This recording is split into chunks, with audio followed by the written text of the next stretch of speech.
I grew in Santiago, Dominican Republic. My uncle was a pediatrician. I did not even blink. I knew I would become a doctor. I was born in Bogota, Colombia, and I lived there until I was 11. I'm an attending physician at the emergency department at Mount Sinai West and Mount Sinai Morningside. I was born and raised in Puerto Rico. I came here when I was 13 years old. 19 years old, I started working for the fire department. I think helping people was definitely what drew me into this field. Before 2020, it's still a stressful job. Things changed very drastically. Once 2020 came, no one expected this. In my country, I was under Minister of Health. January 1st, 1991, I flew here. I never practiced in rich neighborhood. In this neighborhood, 90% of people has Medicaid or Medicare. That's where I decided to spend my time. I don't know another system.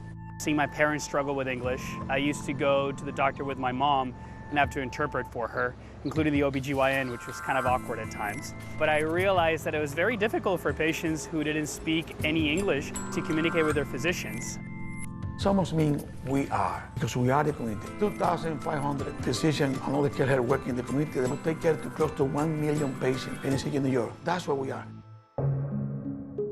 In around February or March, it changed from seeing all kinds of complaints to seeing only one. 16 hours, 5 days a week, call after call. In a matter of a work week, I saw more than 50 people die, and that changed my career a lot, changed the way I think of things now. You know, we see death, we see suffering in the emergency department, but during coronavirus, it was an endless stream of people with horrible situations that we had to deal with. And being unable to have the human connection of it, where I'm able to hold somebody's hand, comfort their family, it was much more difficult to deal with it emotionally for myself than it used to be in the past.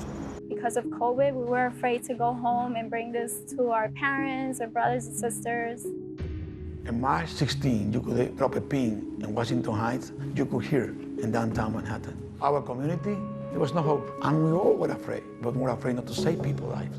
Latino families tend to be a little bit more tight-knit, right? We are known for that. We saw a lot of these older patients who lived with their nieces, nephews, their grandkids, their kids, and they would be the ones that got very sick.